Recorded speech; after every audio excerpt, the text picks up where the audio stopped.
दिलजीत ने बबली को किडनैप किया, मतलब कि अपनी ही दुल्हन को आखिर क्यों किडनैप किया।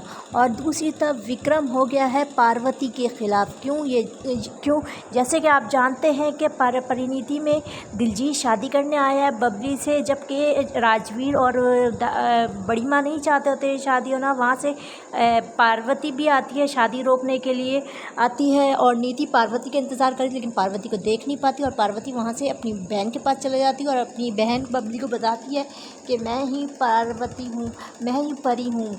तो उसकी माँ भी सुन लेती, कहती है हाँ माँ, मैं अपनी बहन की शादी उस दिलजीत के साथ नहीं होने दे सकती, इतने घटिया आदमी के साथ मैं अपनी बहन की शादी कभी नहीं होने दे सकती।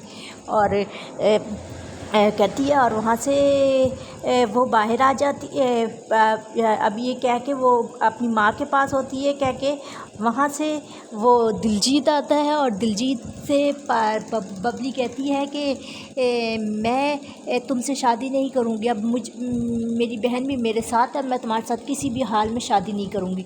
उसको गुस्सा आ जाता है दिलजीत को, और वो दिलजीत उसको उठा लेता है और किडनैप कर लेता है, उसका मुंह बांधता है और गाड़ी में डिग्गी में डालता है और डाल के इसको ले जाता है वहाँ से। जबकि घर में नीति ना किसी, यहाँ तक कि पार्वती को भी खबर नहीं होती कि बबली कहाँ है। जब पंडित जी बुलाते हैं कि दूल्हा दुल्हन को बुलाओ, लेकिन दूल्हा दुल्हन में से कोई भी नहीं आ रहा होता, तो जाके देखते हैं बबली कमरे में नहीं होती। सारी जगह बबली को ढूंढ रहे थे, और उसकी माँ दिलजीत को कॉल करती, लेकिन दिलजीत भी कॉल नहीं उठा रहा था। वो हैरान होते कि सारे कहाँ चले गए, नीति भी हैरान होती कि कहाँ चले गए, बबली कहाँ चली गई। वो समझती शायद पार्वती ने ये सब किया, लेकिन पार्वती उसी के सामने खड़ी होती है। वो खुद परेशान होती है कि बबली कहाँ है। और जबकि बबली दिलजीत के साथ है, विक्रम अपनी माँ से कहता है अकेले में कि ये सब पार्वती जी की वजह से हुआ है। वही बबली को दिलजीत के ख़िलाफ़ कर रही थी, बबली को कह रही थी कि दिलजीत से शादी ना करो, इसलिए शायद उसने शादी नहीं करनी, इसलिए वो भाग गई।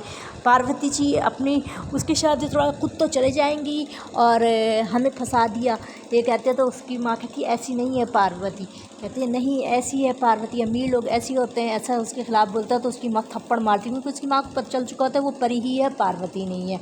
और जबकि विक्रम अपनी माँ की तरफ हैरानी देखता कहता है यार माँ, उस पार्वती की वजह से आपने मुझे थप्पड़ मारा था। उसकी माँ कहती वो पार्वती नहीं, वो परी है, परी मेरी बेटी परी। तो कहता माँ मैं यही सुनना चाहता था, मुझे पता था आपको भी यही लगता है, मुझे भी यही लगता है, वो परी है, अब परी ही है। लेकिन अब बबली कहाँ गई है, दिलजीत इसको कहीं ले गया। और वहाँ से पार्वती अपनी माँ और भाई से मिलती है अलग में। वहाँ से उसको कहती है पार्वती, अपनी माँ और भाई को कहती है कि मैं बबली को बचा के रहूँगी, ये नीति ने कुछ किया होगा, यहाँ दिलजीत लेके इसको चला गया होगा, नीति का ही प्लान होगा यकीनन नीति का। वो पुलिस वालों को कहती है कि मेरी बहन बबली किडनैप हो गई है। तो राजवीर भी उसका साथ देता, कहता है हाँ मैं बबली को ढूंढ के रहूँगा। क्या दिलजीत बबली से ज़बरदस्ती शादी करेगा, या पार्वती यानी कि परी और राजवीर दोनों राजीव बचा पाएंगे बबली को दिलजीत से शादी करने से। और नीति के सामने सच आएगा कि ये पार्वती है, परी है। नीति के सामने कब बताएगी कि वो परी है। और नीति का प्लान तो हो गया फेल। क्या नीति का प्लान होगा कामयाब या नहीं, देखे आने वाले एपिसोड में।